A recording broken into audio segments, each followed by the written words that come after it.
Y comenzamos ya con el primero de nuestros temas, porque toca hablar del Atlético de Madrid. Como decíamos, un Atlético de Madrid que ha tenido una montaña rusa en plena semana, que al final lo que hace es ejemplificar un poco lo que está siendo la temporada del conjunto de Diego Pablo Simeone. Por poner en contexto, hablamos del partido del jueves pasado, donde el Atlético de Madrid le endosó 4-0 al Fútbol Club Barcelona, uno de los equipos más potentes de Europa, evidentemente también en el contexto Liga y Copa del Rey, el favorito para llevarse ambas competiciones. El Atlético de Madrid demostró, bueno, pues la capacidad cuando pueden, cuando quieren, cuando les sale bien la jugada de poder hacer un partido mayúsculo, y eso lo trasladan a este último domingo, donde se enfrentaban al Rayo Vallecano, que como comentábamos en la introducción, llegaba con una situación deportiva muy difícil, cerca del descenso, sin poder jugar en su propio campo, por lo que tienen un poco, que es esa directiva que no sabe gestionar un club profesional de primera división,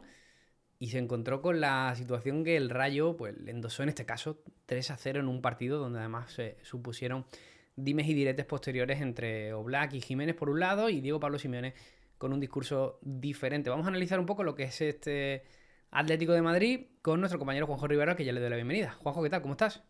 ¿Qué tal, Javi? Pues mira, muy bien, con ganas de ver qué pasa con este Atlético de Madrid que bueno, tiene una cara A y una cara B totalmente diferentes y sobre todo fuera de casa, ¿no? Que ahora, bueno, ahora sí, imagino que comentaremos un poco La esa primera cuestión. pregunta que te hago, Juanjo, es ¿cuál crees tú que es el potencial del Atlético de Madrid? Porque yo creo que esa es la principal clave, ¿no? Veíamos que salió una estadística, ¿no? Que en 9 de las últimas 10 ligas el Atlético de Madrid ha quedado a una distancia de 10 puntos o más del campeón de la competición, con lo cual la tesis de que el Atlético de Madrid compite, al menos en la competición local, no se cumple. Sin embargo, vemos que es uno de los equipos animadores en el mercado, ¿no? Sobre todo después de la entrada del grupo inversor Apolo, ¿no?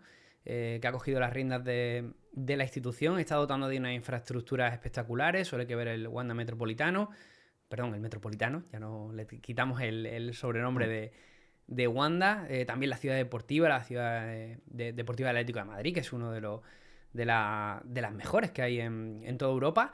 Y luego también la inversión deportiva, ¿no? Como hemos visto en este último mercado de invierno, donde la incorporación de Mendoza, también de Obed Vargas y sobre todo la de Ademola Lookman vuelven a dotar también de infraestructura, en este caso deportiva, ¿no? Mediante recursos humanos, a un Atlético que yo creo que tiene mucho más potencial del que se demuestra jornada tras jornada en Liga. Sí, sí, sobre todo en esta competición yo creo que podría estar más cerca de Madrid y Barcelona, sobre todo esta temporada en el que estamos viendo que el nivel medio de la liga, en mi opinión, ha bajado bastante.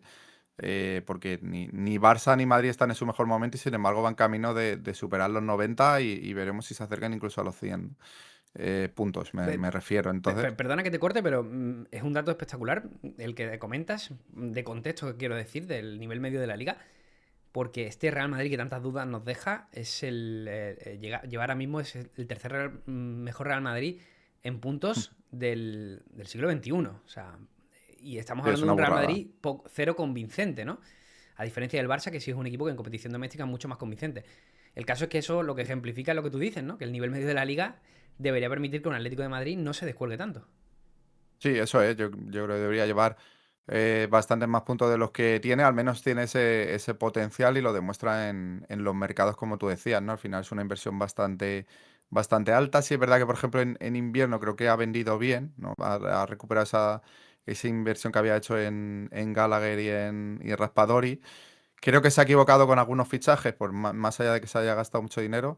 Pero hombre, tiene figuras como Baena, como Julián Álvarez, como Sorloth, Lookman, que han brillado ya en otros equipos y que me parecen jugadores de un alto nivel y de un nivel superior al del resto de plantilla de la liga, ¿no? Sí es cierto que si te pones a mirar jugador por jugador, quizás en un once titular no llega al nivel de Madrid y Barça, que eso a pesar de que haya invertido mucho dinero, creo que todavía le falta un paso para estar por encima de ellos, pero al menos estar mucho más cerca y, oye, a la mínima que se despisten, pues poder superarles, ¿no?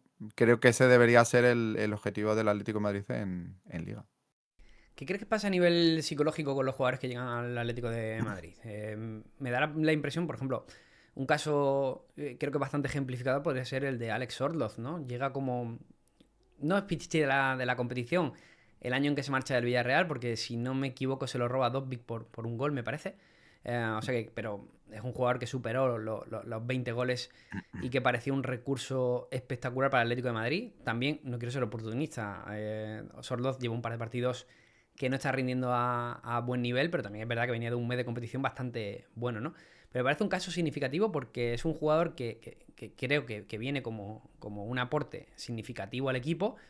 Quizás el más destacado sea Julián Álvarez, ¿no? Que Julián Álvarez sí que es verdad que viene como una estrella mundial, que ha encajado en ciertos momentos en el Atlético de Madrid muy bien y que lleva sin duda alguna una temporada bastante difícil, pero no sé si veo que hay cierto grado de complacencia dentro del propio Atlético de Madrid y que los jugadores se encuentran sin una circunstancia competitiva o sin un aliciente deportivo que les permita crecer, ¿no? Dentro del Atlético de Madrid. Esa es la parte que a mí me suele penar un poco, ¿no? No tanto en los jugadores que tienen algo que demostrar, que sí vemos que evolucionan muy bien al lado de Cholo Simeone. Otro ejemplo significativo esta temporada sería sin duda alguna Marpubil, ¿no? Que creo que se ha Mm. erigido como el líder de la defensa con el permiso de Marcos Llorente.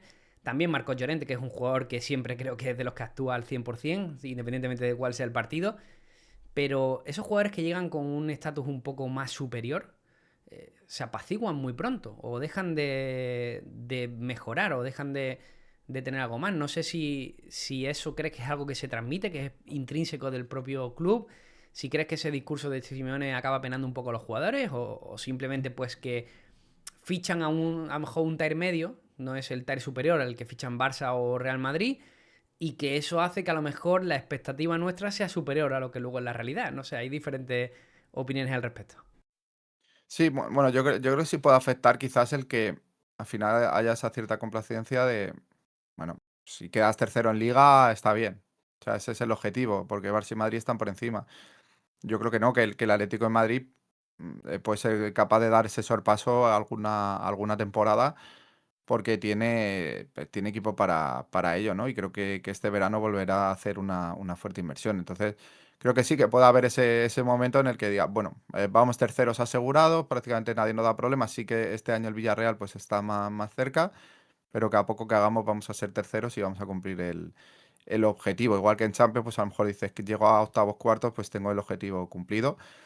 Y puede que eso psicológicamente, eso que esté intrínseco dentro del propio club, creo que sí que puede afectar a esos jugadores que vienen de fuera, ¿no? Quizás le falta ese punto de, ay, no me sale ahora la palabra, ¿no? Pero de, bueno, Exigencia. sí, mira, exigencia puede ser, ¿no? Y esa motivación para poder pensar en que tienen un objetivo mayor a ser tercero, ¿no? En Liga o al llegar a octavos o cuartos en Champions, ¿no? Hemos Creo que por visto, ahí pueden estar los tiros, sí. sí, hemos visto un poco las declaraciones post partido. Hay una declaración, digamos, un poco más institucional por parte de Simeone, que no se escapa mucho del discurso de estas últimas 14 temporadas de Diego Pablo Simeone, que es la de defender a su grupo, digamos, cargar un poco las culpas, porque sabe que a nivel deportivo y a nivel todo, a nivel simbología, digo, Pablo Simeone tiene unas espaldas suficientes para cargar cualquier tipo de culpa y liberar de ello al grupo. Pero precisamente me gustó. A mí, para mí, antes de nada, me gustaría recalcar que Simeone tenga un discurso y los jugadores tengan otro, que en este caso me parece un poco más acertado al de los jugadores. A mí me parece natural y sano, dentro de lo que es el mundo del fútbol. Así me parece positivo, ¿no? Las palabras de Jan Oblak, que no habla como cualquiera, sino que habla como uno de los capitanes posteriormente al partido, con esa frustración de no entender el por qué están tirando la liga temporada tras temporada. Y también las de Jiménez, ¿no? Que hablaba incluso de que ellos mismos saben que al 99% no pueden competir, que tienen que competir siempre al 100%, ¿no? Por otro lado, me parece sano también que Simeone intente, bueno, pues defender un poco a sus hombres, es lógico, y eso impera siempre en el mundo del fútbol. Pero no sé si Juanjo, ¿crees que se abre una brecha entre el núcleo duro del vestuario? Que yo creo que no, ¿eh? Y Simeone, pero cuanto menos significativo, ¿no? Está discursos cambiantes, ¿no? Entre unos y otros. Sí, además, que no sé si dijo literalmente o prácticamente que no estaba de acuerdo con lo que había dicho Oblak. Yo lo que Sí, pienso es lo que a lo dijo. mejor y claro, creo que internamente, eh, pues, o espero o imagino que tiene otro tipo de mensaje, ¿no? Para los jugadores, porque yo creo o sea, puede ser correcto que públicamente defiendas a los jugadores, ¿no? Y no quieras rajarles, por decirlo así, pero que internamente sí les dé caña y les pida una exigencia mayor. Estoy Porque bastante conozco al Cholo, convencido, Juanjo, estoy bastante convencido de que el Cholo en el vestuario nos dijo, bien, chavales, buen partido, hemos tenido mala claro, suerte, no habéis lo creo, competido ¿eh? bien, claro, por eso. Claro, claro. Entonces, creo que no se abre esa brecha porque entiendo que el Cholo internamente piensa igual que piensan Oblak y Jiménez y así se lo hace saber al jugador. Además que conociendo al Cholo, que joder, lo competitivo que es, no creo que deje al equipo relajarse, ¿no? Y aún así lo estamos viendo que parece que sí, ¿no? Que por lo menos en Liga pues no cambian ese chip y se ve un equipo bastante desconectado en muchos partidos, ¿no? Datos en Liga, el Atlético de Pero Madrid está mm, cuarto en la clasificación, 24 partidos disputados, 45 puntos, lo mismo que el Villarreal, que recordemos tiene un partido pendiente todavía contra el Levante, con lo cual el Villarreal, en caso de victoria, podría meterle 3 puntos más al Atlético de Madrid y distanciarse en esa tercera posición. Barça y Real Madrid comandan la clasificación, el Barça con un partido menos, tiene la posibilidad contra el Girona de volver a ponerse líder, pero bueno, ya sea Barça o Real Madrid, estamos hablando de una distancia de 15 puntos respecto al Atlético de Madrid a estas alturas. Parece excesivo, ¿no?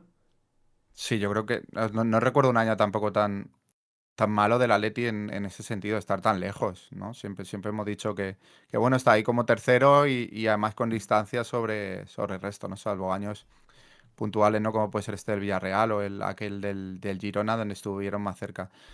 Pero es que está demasiado lejos a estas alturas, que quedan muchas jornadas. O sea, no llevamos tantos partidos como para haberse dejado tantos puntos.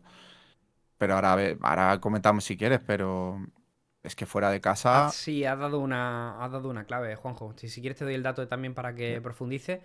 El Sí, Atlético de coméntalo. Madrid, de los 7 equipos que comandan la clasificación, es el peor visitante. Solo 14 de los 45 puntos que lleva son fuera de casa. Es verdad que se coloca como el tercer mejor local de la competición, solo superado por Real Madrid y Barcelona, pero está siendo la losa. Por ponerte un caso, el Atlético de Madrid lleva los mismos puntos fuera de casa que el Getafe. Sí. Traía preparado ese dato. Bien, pues Sí. Y uno más que el Girona, ¿no? Y dos más que el Levante, que está en descenso y no sé, es que es muy duro. Creo que lo que se podía esperar es que precisamente estuviera más o menos como está en casa, ¿no? Donde lleva 31 puntos y Real Madrid y Barça llevan 33 cada uno. Eso es lo que esperamos del Atleti, que esté en esa altura de Madrid y de Barça, que esté cerca de ellos. Entiendo que quizás a lo mejor en una temporada como esta, donde van a hacer más de 90 puntos probablemente Barça y Madrid, pues bueno, a lo mejor digas, me quedo a 10, me quedo con 80 y tantos, pero creo que el Atleti tiene ese nivel para estar más cerca, por lo menos hasta el final de la temporada, ¿no? No tan descartadísimo ya desde hace meses, diría yo. el Atlético de Madrid que tiene una oportunidad. Tengo dos temas más que hablar contigo del Atlético de Madrid. Uno es el cambio de propiedad que hay en el Atlético de Madrid, la llegada del grupo inversor Apolo. Ya lo hemos visto lo que sucede con grupos americanos cuando cogen equipos, por ejemplo, de la Premier League. Creo que el Atlético de Madrid, para mí, siendo un equipo importante, bueno, uno de los equipos más importantes de España y estando en una de las capitales pues más sonadas de toda Europa, como es Madrid, con la infraestructura deportiva que tiene, yo creo que el Atlético de Madrid va a ser uno de los grandes equipos de la próxima década. Estoy bastante convencido de que la llegada de capital, que se va a materializar en fichajes, sobre todo en grandes nombres, va a cambiar mucho la cara del Atlético de Madrid. Y la pregunta que te quería hacer es si crees que ese cambio se va a producir con Diego Pablo Simeone al frente del conjunto colchonero. Lo digo sobre todo porque se ha hablado mucho de la relación con Mateo Alemán. Sabemos que es un director deportivo, no sé exactamente cuál es su rol en el Atlético de Madrid, pero podríamos llamarle director deportivo, responsable deportivo. Mateo Alemán siempre tiene una influencia altísima en los equipos en los que está. No sé si tú ves que esa comunión entre Mateo Alemán y Diego Pablo Simeone vaya a funcionar. Yo creo que este año sí que puede ser el de la marcha del Cholo y por su parte, ¿no? Por decisión suya. Creo que el club no va a dar ese paso, o entiendo que no lo va a dar, pero creo que el Cholo sí que puede pensar en dar ese paso al lado. Va a perder un poco el control de fichajes y de plantilla, ¿no? Del equipo en ese sentido. Creo que pierde poder de decisión. Entiendo que, bueno, últimamente hay fichajes que me parece que han sido claramente decisiones del Cholo, y no todos han funcionado, entonces ahí sí que me parece que sí que hay cierta brecha. Y las declaraciones del Cholo, que no que suele ser un tío muy de club y que al final del mercado lo fue también de club, pero creo que públicamente hizo varias declaraciones en las que no había hecho anteriormente, años, no sé, yo lo he visto bastante desgastado en ese sentido con respecto a la relación del club y sí que creo que puede ser un verano en el que haya ese cambio, ¿no? Es cierto que eso lo hemos pensado también en otras temporadas y luego no ha ocurrido, pero bueno, yo lo hablaba hace poco además con amigos atléticos y tal, y yo era de esta opinión. Ellos no lo tienen tan claro, hay que decir. Vista el transcurso del Atlético de Madrid en Liga, creo que su lucha va a ser intentar quedar por encima del Villarreal en esa tercera plaza, también seguramente competir en el enfrentamiento que tenga contra el Real Madrid directo, algo también con el Fútbol Club Barcelona, donde también tiene pendiente el partido de la segunda vuelta.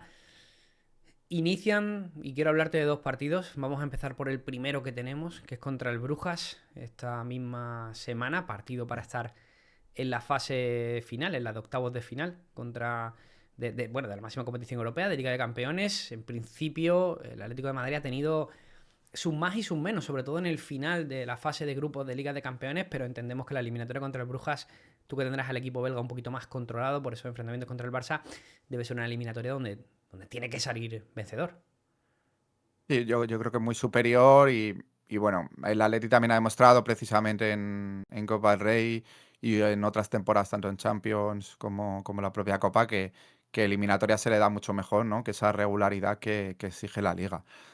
Mm, Vamos, me extrañaría mucho que se despistara, como creo que ocurrió contra el Bodo. Me parece una derrota, un error bastante grave porque era una oportunidad. Bueno, tanto eso como el partido de Galatasaray, que quizás, bueno, de allí en Turquía es más complicado, pero se deja una oportunidad de estar entre los ocho primeros.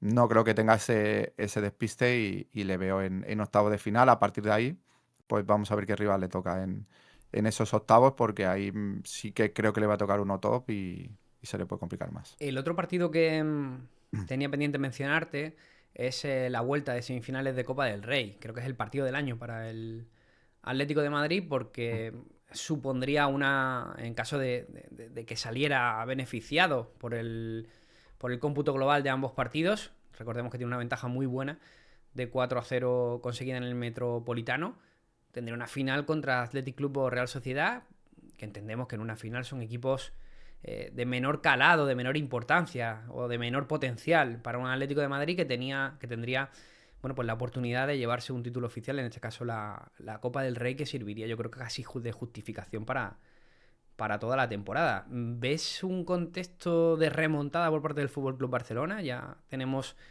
casos similares en las últimas temporadas, con el Atlético de Madrid incluso como víctima. Sí, a ver, viendo el potencial que tiene en ataque el Barça, el Barça es capaz de meterte 4 o 5 goles, o sea, no lo veo una locura, pero yo creo que viendo la imagen del Atlético de Madrid, tanto el Betis perdón, tanto ante el Betis como el otro día en el Metropolitano frente al Barça, yo lo veo complicado, o sea, sí que veo mucho favoritismo del Atleti a clasificarse, o sea, es una ventaja bastante amplia, más allá de que puedas perder el partido, ¿no? Además, con los problemas defensivos que tiene el Barça y lo bien que lo aprovechó el Atlético de Madrid buscando esas espaldas, eh, bueno, sí que entiendo que el Atleti hará algún gol.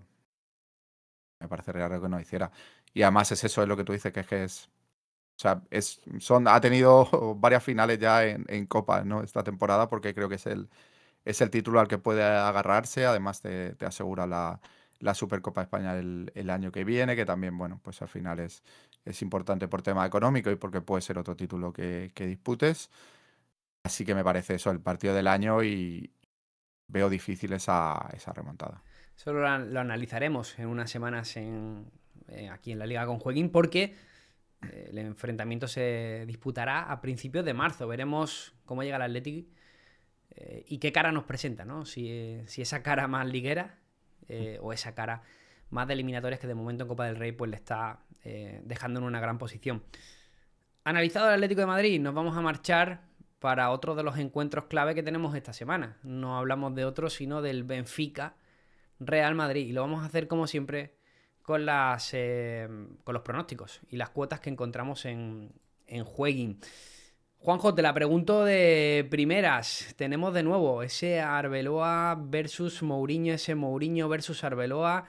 Me pareció un partidazo, sobre todo del Benfica, hay que decirlo, ¿eh? El que vivimos en la primera.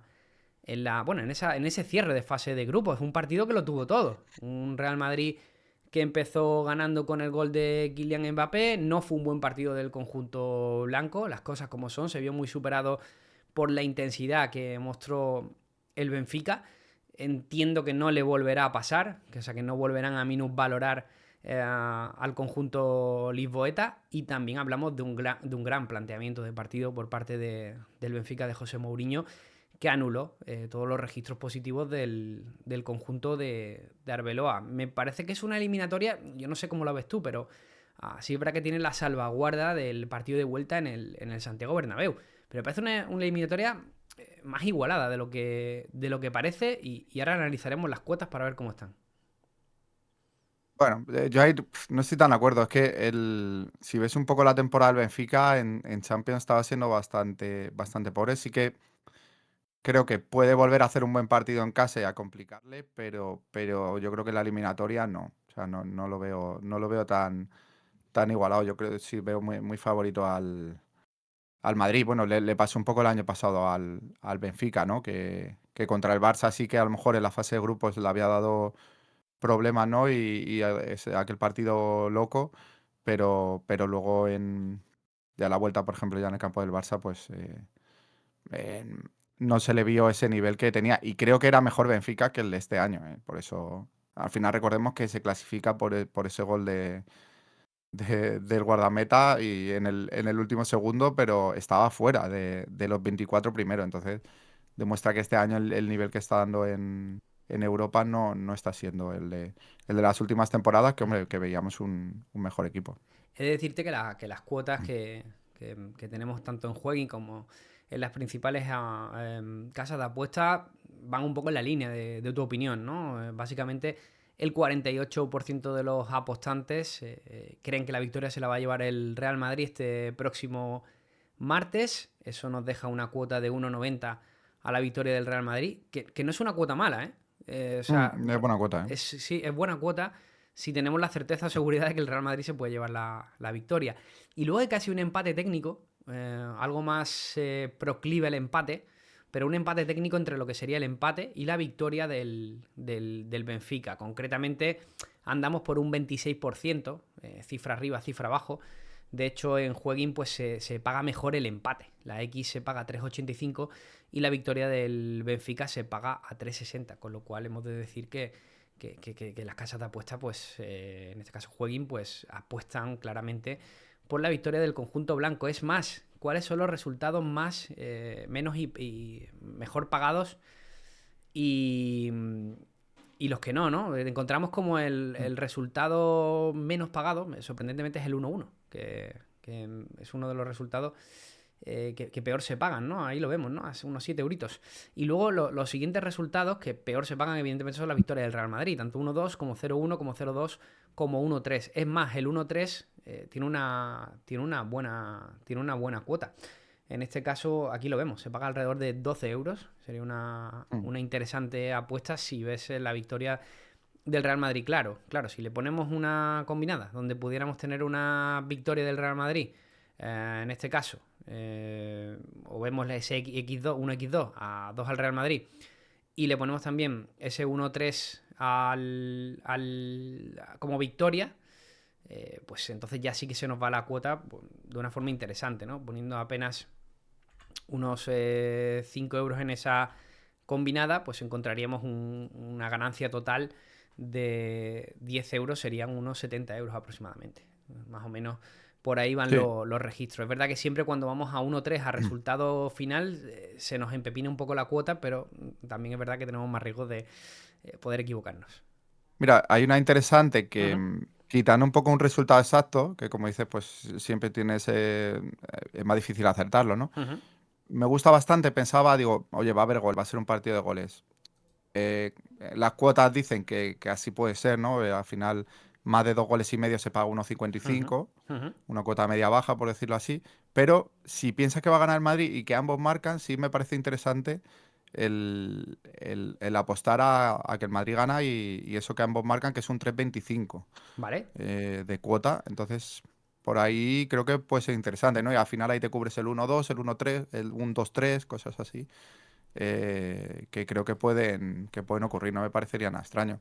En Sobre este todo por caso, lo que con, decías, 5 euritos sería victoria del Real Madrid y ambos equipos marcan, se iría a unos 16-25. Es verdad que es claro. menos, pero reducimos riesgo, evidentemente.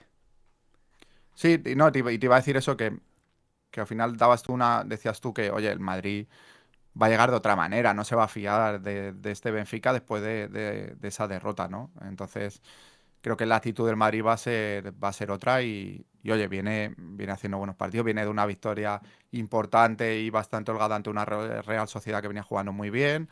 Eh, no sé, yo veo a un Madrid entero en estos momentos y sobre todo pues en Champions, que ya sabemos que es, pues, el rey, ¿no? de esta competición. Entonces, eh, me parece que es bastante interesante esa victoria del Madrid. Vámonos al plano deportivo, Juanjo, porque te tengo que preguntar por la última hora del Real Madrid. Como tú bien decías, su último encuentro, 4-1, victoria holgada y además creo que buena imagen del conjunto de Álvaro Arbeloa frente a la Real Sociedad. Un buen partido. La recuperación de Trent Alexander-Arnold como teórico titular para este tramo final de temporada, el encontrar de nuevo a Fede Valverde en su sitio, que para mí fue la figura del partido junto a Vinicius Junior, que también le hizo la noche a John Mikel Aramburu, ¿no? Se ahorraron además también las circunstancias de dos jugadores que venían tocados físicamente, o al menos exigidos físicamente, como son Raúl Asencio en el puesto central, vimos jugar a Rudiger junto a Dinhausen, y también la de Mbappé, ¿no? Que va a estar listo para este partido en Lisboa. Pero cuéntame un poco qué esperamos de ese 11 teórico del Real Madrid y también la última hora deportiva. Sí, pues mira, comentar de ultimísima hora es la convocatoria que ya tenemos del conjunto blanco, que ha salido además justo cuando estamos para grabar el podcast, en la que se encuentra Kylian Mbappé. Por tanto, bueno, se confirma que tuvo esas molestias, que no quisieron arriesgar y que el objetivo era que llegara a este encuentro y entendemos que será titular. Y el que no está es Asensio. De momento no se sabe el motivo, no sé, porque venía de esa gripe, no sé si también tocado, bueno, viene tocado de hace tiempo también, ¿no? Con esa fisura en la tibia. Entonces, bueno, Asensio sí que baja, es también baja Rodrigo, que no llega al encuentro, pero bueno, creo que la gran noticia es que ese regreso de Mbappé y esa confirmación de lo que todos esperábamos, ¿no? De que iba a estar para este partido. Yo creo que con Raúl Asencio van a aprovechar si Rudiger está medio bien para descansarlo un poquito. Jugador que ha Mm. hecho un sobreesfuerzo por el conjunto y creo que ahora le toca parar un poco. Me da la sensación, ¿eh? No, Sí, es sí, más sí. sensación que información. Como tú bien decías, se alegan otro tipo de condicionantes para justificar esa baja de Raúl Asencio, pero yo creo que la lógica es que haya sido sobre todo por motivos bueno, ya sabemos, ¿no? Esas molestias en la tibia, ese riesgo incluso de fractura que tenía el canterano blanco. Pues veremos, partido que se disputa mañana martes a las 9 de la noche y que seguiremos, ¿no? Hoy se espera también la rueda de prensa tanto de Álvaro Arbeloa como del jugador elegido, ¿no? El equipo que viajará también a Lisboa para afrontar ese partido en una cancha que conoce bien, fue su último enfrentamiento, como decimos, en Liga de Campeones, donde obtuvo una merecida derrota, una dura derrota, que creo que también fue un punto de inflexión para el conjunto blanco, y veremos si han aprendido la lección o si vuelven a caer en la trampa de todo un viejo zorro, como es José Mourinho. Nos vamos a ir a la siguiente sección, en este caso hablamos de Sorar y empezamos ya a ponerle un poquito de apetito al Mundial que se va a celebrar este próximo verano en Estados Unidos, Canadá y México. Y Juanjo, lo vamos a hacer mirando a defensas. La semana pasada trajiste ese primer vídeo hablando sobre porteros. Huelga a decir que vamos a hacer un pequeño matiz sobre el vídeo de Sí, porteros. sí, bueno, cometí el error de recomendar a Jan Sommer, Porterazo, por cierto, que tú lo sabes bien.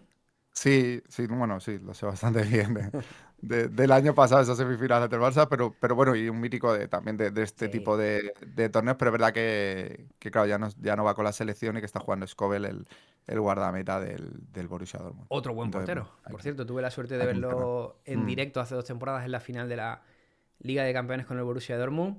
Muy buen portero también. Es verdad que Suiza tiene el mítico Sommer. Yo creo que Sommer es un poquito mejor que Kobel, ¿eh? Pero bueno, es una decisión del portero el haber dejado la selección y le agradecemos también a nuestro compañero Solareando que nos hizo la pequeña referencia.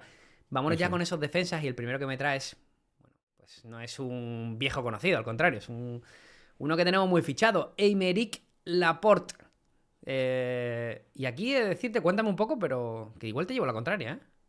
Sí, puede ser, pero si te fijas al final, las últimas convocatorias que ha ido ha sido titular, ¿no? Lo fue con Turquía, lo fue con Georgia, lo fue con Bulgaria. Viene de una lesión, pero es que ahora mismo, para mí me preocupa. De hecho, creo que podría ser un tema a lo mejor a futuro, ¿no? Hablar del tema de la selección española. A mí me preocupa el tema de los centrales, porque Sí. lo que habitualmente se lleva de la Fuente no está ninguno a su mejor nivel, Hmm. pero de todos ellos, creo que Laporte, ahora que está volviendo a jugar, me parece que, Bueno, salvo que Lenormand cambie mucho la postura, el, no. el nivel, creo que Bueno, pues va a ser es que a titular en este Lenormand se mundial. lo ha zumbado Bubil. Y entre Bubil Sí. y Simeone, o sea, Lenormand no es titular en el Atlético de Madrid. Y seguramente vaya a estar por delante de Pubil en la convocatoria para la Eurocopa, porque yo no creo que no vamos a ver cambios dramáticos en la Mundial, lista de Mundial, nombres. que la Eurocopa ya la ganamos. Eso, perdón, el Mundial. El otro del que se habla también mucho es la comparativa Cubarsí-Eric García, ¿no? Muchos dicen, oye, es que Eric García Ujú. está mucho mejor, pero es que yo creo que tampoco va a tocar eso Luis de la Fuente. Yo creo que va a seguir con Cubarsí en las convocatorias. Y el otro jugador que está Sí, muy tocado es un Dinhausen, que es cierto que con el Real Madrid está teniendo muchos problemas, pero es verdad, con la selección siempre se ha defendido con notables prestaciones. Entiendo que por eso el nombre que te sale, que además ha sido un jugador muy fetiche, creo que de Luis de la Fuente, es Emerick Laporte. sí, y luego hay dos cosas que también me llevan a recomendarle. Una es el precio, ¿no? Que hablamos ahora mismo, la carta in season 7 pavetes, está ahí por 7 está euritos. rica. Em, es que cuando juega, sobre todo con España, puntúa Sí. una barbaridad, ¿eh? Las últimas tres puntuaciones son Mm. 76, 85, 88. Y en la Eurocopa puntuó bastante, bastante bien, ¿eh? Llegó a dar hasta un 100 contra Georgia, por ejemplo. Creo que ya fue fase grupo o octavos, creo que fue ya octavos. Bueno, por ejemplo, veo que con Alemania en esos míticos cuartos de final de un 65, o sea, son puntuaciones bastante buenas porque al final es un poco el que o aporta mucho a la salida de balón de España, es protagonista en ese sentido y ahí suma mucho en Te estadísticas. compro el temita de los centrales un día aquí en la Liga con Jueguin de la selección española, pero mójate, ¿quiénes creen que van a ser la pareja de centrales titulares de Luis de la Fuente a día de hoy? Yo creo que a día de hoy sería Laporte, Hausen, aunque Yo creo es verdad que también. los dos zurdos, pero No, creo bueno, que... de hecho, Hausen es diestro. Lo que Ah, pasa es bueno, que es es, verdad. es Pues, ambidiestro, juega en la izquierda, pero. sí, eso es verdad. Es que no sé por qué tengo en mi mente siempre Porque juega por la izquierda, que es zurdo. pero Claro, porque, claro, por eso, por eso. pero porque es ambidiestro, pero realmente sí, es central derecho en teoría. Vale, vale, Eh, pues eso, yo lo veo por ahí, creo sí, yo que me los mojo también. dos. Y eso es verdad que hay centrales, como decíamos, ¿no? Como Eric García y Marc Pubil, que llevan una buena temporada, pero yo creo que es muy difícil que se cuelen en la selección, pero lo veremos en la próxima convocatoria para la finalísima, que no queda tanto. Siguiente jugador. Buah, me ha roto la cabeza. Daniel Muñoz, central colombiano. Cuéntame cositas Mm, mientras voy cargando un poquito. sí, eh, bueno, lateral realmente, el lateral diestro. Ujú. em, yo creo que lo comentaba ya en el tema de los porteros, que Colombia es una selección que ha recibido pocos goles en, en su clasificación. Recuerdo Ujú. la Copa América también. Es un equipo duro y y yo creo que puede ser una de las revelaciones del Mundial. O sea, creo que puede hacer un buen papel. Es una selección que me gusta mucho. Y Daniel Muñoz es un defensa bueno, actualmente en el Crystal Palace, que encima o sea, te puede servir para jugar en la Premier y también en, en El la Mundial. Conference, perdón, que no me Vale, salía vale, la vale. palabra. Sí. No, aparte del Mundial, que también me refiero a estos meses, también te vale para la Conference, donde creo que si no es el gran favorito, pues uno de ellos es el Crystal Palace, ¿no? A mí es un jugador que me gusta mucho. Tuve en su día en Sorar y puntuaba muy bien, porque además tiene capacidad de asistir, de anotar algún gol. Y ya digo, Colombia creo que puede hacer un buen papel, que puede recibir pocos goles. Y Daniel Muñoz me parece bastante interesante, por unos 8 euros, casi 9 esa carta in season. Y ya te digo que es indiscutible. O sea, no, Yo cuando pienso en un no. defensa colombiano me acuerdo de Iván Córdoba, que lo jugaba yo en el Pro Evolution Soccer, era una bestia. Yendo al corte, rapidísimo, mítico jugador. Nos quedamos con Daniel Muñoz, unos 8 euritos. Veo que aquí que puntúa mucho mejor con el Crystal Palace que con Colombia, pero bueno, veremos cómo es la performance del jugador en el próximo Mundial. Me voy con el siguiente nombre. Este me gusta mucho, William Saliba. Sí, y es que me ha sorprendido bastante el precio, porque, a ver, no os estoy trayendo a Kimmich, que vale más de 100 euros, ¿no? Claro, Intento traeros cosas eso, económicas eso ya lo que creo que sabemos, pueden hacer ¿no? un buen papel. Eso ya sabemos que tenemos que Claro, ficharlo, ¿no? eso es. Y si quieres ir a apostar por ir a competir al máximo y quedar primero, pues oye, ficha a Kimmich, ¿eh? Sin duda alguna, porque es uno de los mejores jugadores de Porque Sora. los Pero centrales bueno. titulares de Francia son Saliba y Konaté, entiendo, ¿no? Y no sé ahí qué va a pasar con Upamecano, ¿eh? Vale. No sé, dependerá del nivel, Hostia, es pero que entiendo que Upamecano ha pasado de ser un jugador bastante perrunfla a llevar un par de temporaditas en el Bayern de Múnich muy serias, ¿eh? sí, desde luego. Lo he mirado también, lo miré. Bueno, creo que de precio, no sé, me parece más interesante Saliba, además en el equipo que opta a ganar la Premier y vamos a ver qué papel hace en Champions. Sí que veo que es verdad que no puntúa tan bien Arsenal, ¿no? con el Arsenal, pero creo que con Francia sí que tiene potencial para puntuar mejor y de hecho, tiene mejores puntuaciones. Al final es una de las grandes favoritas para Sí. llegar muy lejos y es que, Porque, por ejemplo, pues fíjate, ¿qué cuesta a Koundé, por ejemplo? O sea, si podemos comparar Kun- un Saliba con Koundé o con sí, Konaté, yo creo que hablamos ahí del triple, ¿no? Fácil. lo voy a comprobar mientras hablamos, pero lo he mirado antes y creo que estaba por más de 20 euros y hablamos de que por 11 12 euros tienes A William Saliba. tienes a Saliba. Entonces me ha parecido mucho más interesante. Fabuloso. Fíjate, 26 es ahora mismo la más barata De de Koundé. Koundé in season. Entonces es el doble o más del doble. Y miré Upamecano y Upamecano también tenía un precio mayor y creo que Saliba de todos ellos, de todos los centrales que hablamos la posibilidad con AT, entiendo que es el más fijo de los tres. Siguiente nombre, Justin Timber, jugador de Países Bajos. Voy cargando ahora mismo su Ujú. puntuación o sus últimas actuaciones con Países Bajos. Vemos que puntúa. Por cierto, Juanjo, el otro día me rompió la cabeza porque Matis de Ligt tiene 26 años, tío, nada más. Uf, es dura esa, Es ¿eh? duro, Y ¿eh? parece que salió ¿A que hace sí? 15 del Ajax, sí, sí. ¿No? Es como Verdad, cuando verdad. vi que tenía 26 años, digo, no puede ser, pero si este tío lleva prácticamente toda la vida. Claro, es que empezó con. Su A, temporada fuerte fue con 18 años, que fue cuando lo quería el Barça, tal y todo. Y acabó, creo que en la claro, Juve, en la Juventus, ¿no? Me parece. a mí me sorprende, sí. Ujú. Y vamos a ver, ahí hay dudas también un poco en la defensa de Países Bajos en los centrales, pero creo que en el lateral diestro no hay dudas con Timber, ¿no? Y además titular en el Arsenal, tiene puntuaciones los últimos partidos bastante interesantes con Países Bajos y auguro un buen nivel también. Creo que tiene un grupo muy asequible y creo que puede quedar primero y llegar bastante lejos. El que ha pegado un bajoncito, por cierto, es el lateral izquierdo Jorrel Hato. ¿Recuerdas que sonaba súper Mm. fuerte? Acabó firmando por el Chelsea, como todos los jugadores jóvenes. Lleva una temporada bastante discretita, 11 partidos solo jugado en Premier. Y era un jugador también que tenía potencial. Bueno, recordemos, ¿no? Creo que fue en un partido contra España donde hizo una expulsión, un penalti, o sea, lió una pájara importante, pero de Jorrel Hato se hablaban maravillas, ¿no? Incluso Bueno, fue un jugador que estuvo vinculado a grandes clubes, que al final acabó en el Chelsea y que no sé si tendrá posibilidades con Países Bajos. Es verdad que contaron con él en ciertos momentos, pero Hato estaba bastante regalado hace poco, son unos 5 euros por ahí. Y de ese tipo de Ujú. jugadores que son buenos, necesitan su periodo de adaptación, que nos lo podemos apuntar. Pero bueno, Timber por 13 es un seguro de vida.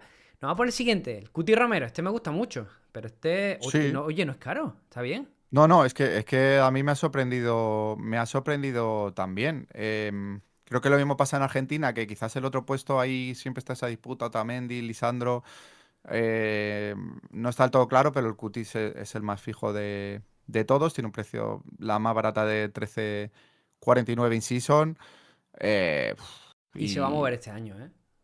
El Cuti eso, sale del Tottenham. eso se está hablando mucho, que él quiere salir, a pesar de que tiene un contrato bastante largo, creo que lo miré, no sé si era 2029, habla un poco de memoria.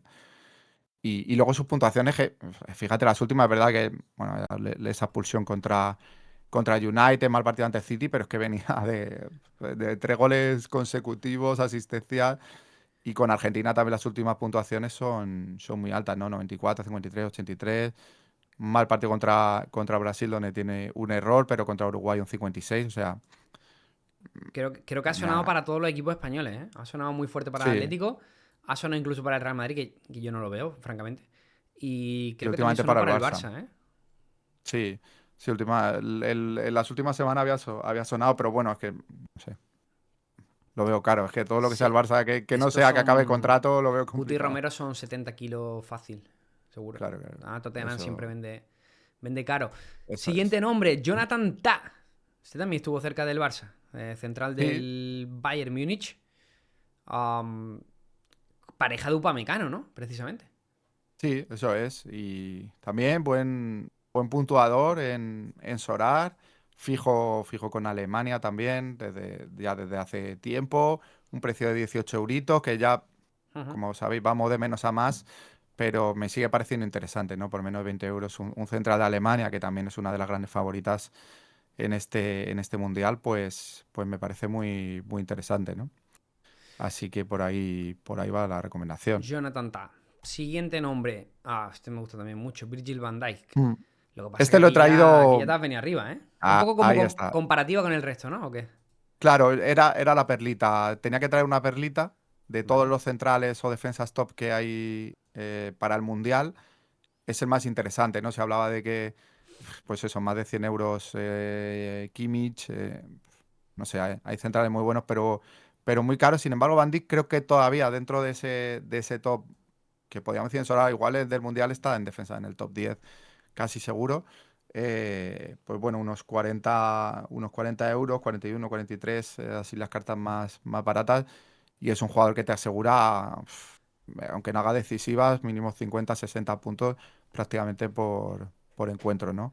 Además tiene esa capacidad también goleadora, que de vez en cuando nos hace algún tanto en corners y bueno, eso es. El central perfecto, ¿no? Yo diría que Sí, de las la últimas verdad seis siete temporadas, ¿no? Cogiendo un poco el testigo, yo creo que de Sergio Ramos, ¿no? El central, ¿no? Por antonomasia, de estos últimos 6 7 años. Un central que para mí, en sus orígenes, era un central blando. A mí me- yo diferencio entre centrales duros y centrales blandos. Es un poco primario, pero mi escalafón, pero tan tipo centrales blandos, no sé, podemos ver los dos ejemplos más cercanos los tenemos. Bueno, de hecho, España solo tiene centrales blandos, que son.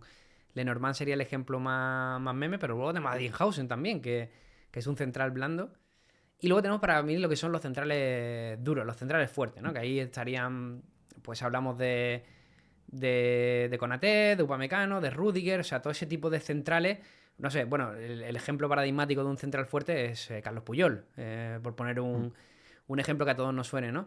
Y Virgil van Dijk en su inicio de carrera fue un central que era un central un poco en ese sentido blando. ¿Y cómo aprendió a ganar duelos para convertirse en un tipo absolutamente imparable? Y ha sido un.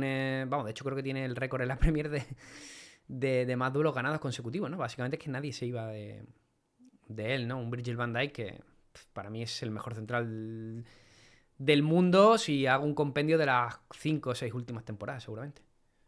es que como dato así por tema también de comparación de precios, Cubarsí es más caro que Van Dijk. por edad. Nuno Méndez, que lo he mirado también, se vaya a Buah, los 80 euros. Y Hakimi. Van Dijk tiene un precio parecido a Hakimi. Hmm. Pero Hakimi está barato porque al final no Juega en está jugando Marruecos tanto con también. esa lesión. Y vamos a ver Marruecos, ¿no? Que encima está en el grupo de Brasil. Sí que creo que es una selección que sí que puede colarse en octavos, cuartos perfectamente, pero le veo un nivel Sí. por debajo y al mismo precio me quedo con Van Dijk, que como decía, además Países Bajos, que de verdad Si tiene un quieres, grupo cuando interesante. terminemos toda la saga de posiciones, podemos hacer una saga de stacks. Porque, a ver, yo abogo porque la gente saca un stack de la selección española, pero con las stack de la selección española tenemos un problema en Lamine Yamal. O sea, porque es el jugador que Claro. tienes que tener y al que poner siempre de capitán y el precio Y, se te va completamente.